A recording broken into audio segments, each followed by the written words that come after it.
Well, our science and technology editor, Tom Clark, is here with me now. So, Tom, what are the key features, then, from this report? Do you know what? For me, and this is somebody who's been covering this for about 20 years, it's really difficult to put this one into context because, yet again, we have another report. These are issued about every 6 or 7 years. This is, I think, the third one that I've covered.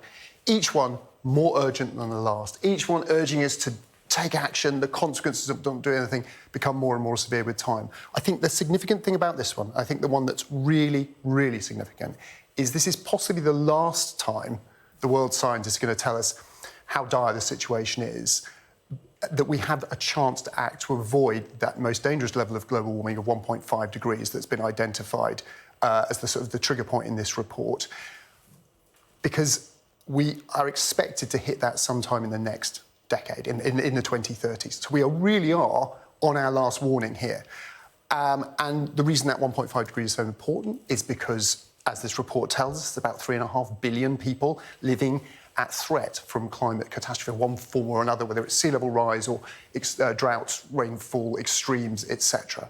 So there's urgency to do something about it for that reason. But 1.5 degrees is also significant because the warmer it gets, the less we have in the Earth's systems, our forests, oceans, to absorb the carbon dioxide we're putting out there. So the harder it gets to go there. So that's why this rhetoric has reached this level. But what are we doing about it? The analysis shows that the commitments we've made so far are way beyond, way away from where we need to get to. We need to urge much harder and faster to get there.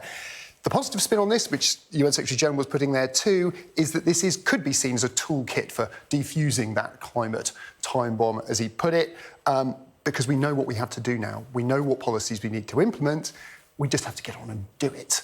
And even in countries like the UK, which has possibly the most one of the most ambitious climate-cutting pledges of any major economy, we've certainly, on paper, we're doing what we need to do to to get to 1.5 degrees of warming. However, only about 30 or 40% of the policies that we've currently got in place are actually properly thought through, are properly funded. To actually deliver our pledge, it's going to take a lot more work yet to come. Factoring the rest of the world, we've got a lot of work yet to do.